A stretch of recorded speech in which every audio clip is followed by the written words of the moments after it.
आज अपना 77 स्वतंत्रता दिवस मना रहा है और इससे पहले ही केंद्र सरकार और प्रधानमंत्री मोदी ने हर घर तिरंगा अभियान की शुरुआत कर दी थी।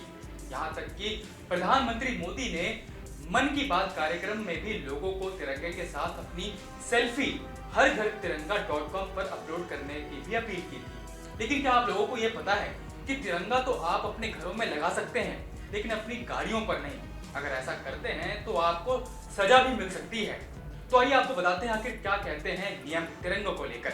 स्वागत है आप सभी का न्यूज रूम पोस्ट में, मैं आपके साथ कुणाल। स्वतंत्रता दिवस के दिन अक्सर लोग अपने घरों और गाड़ियों पर भी तिरंगा लगा लेते हैं, लेकिन गाड़ियों पर तिरंगा लगाना एक अपराध है, क्योंकि सिर्फ कुछ ही लोगों को यह अधिकार दिया गया है कि वो अपनी गाड़ियों पर तिरंगा लगा सकते हैं।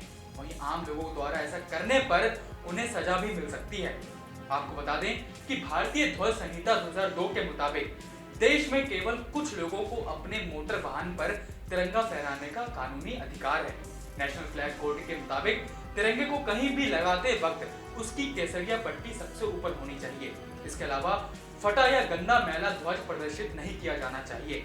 अब सवाल यह है कि अपनी गाड़ियों पर कौन व्यक्ति तिरंगा लगा सकता है? तो भारतीय ध्वज संहिता 2002 के पैराग्राफ 3.44 के मुताबिक मोटर कारों पर राष्ट्रीय ध्वज फहराने का विशेषाधिकार केवल कुछ व्यक्तियों तक ही सीमित है। इनमें राष्ट्रपति, उपराष्ट्रपति, राज्यपाल और राज्यपाल, भारतीय मिशन पदों के प्रमुख, प्रधानमंत्री, कैबिनेट मंत्री, राज्य मंत्री और संघ के उप मंत्री, किसी राज्य या केंद्र शासित प्रदेश के मुख्यमंत्री और कैबिनेट मंत्री, लोकसभा अध्यक्ष, राज्यसभा के उपाध्यक्ष, लोकसभा के उपाध्यक्ष, राज्यों में विधान परिषदों के अध्यक्ष, राज्यों और केंद्र शासित प्रदेशों में विधानसभाओं के अध्यक्ष, राज्यों में विधान परिषद के उपाध्यक्ष, राज्यों में विधानसभाओं के उपाध्यक्ष और केंद्र शासित प्रदेश भारत के मुख्य न्यायाधीश, उच्चतम न्यायालय के न्यायाधीश, उच्च न्यायालयों के मुख्य न्यायाधीश, उच्च न्यायालयों के न्यायाधीश नियम अपनी आधिकारिक गाड़ियों पर लगा सकते हैं।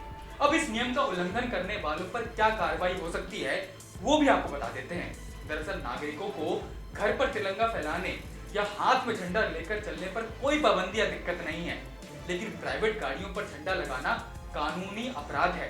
जानकारी के मुताबिक अगर कोई इसका दोषी पाया जाता है तो उस पर राष्ट्रीय गौरव अपमान निवारण अधिनियम 1971 के तहत कार्रवाई की जा सकती है।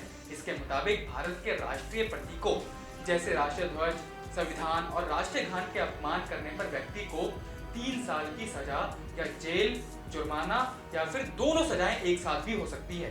तो थोड़ा जोश में आप लोग होश ना खोएं, लेकिन आनंद से इस राष्ट्रीय पर्व का आनंद लें।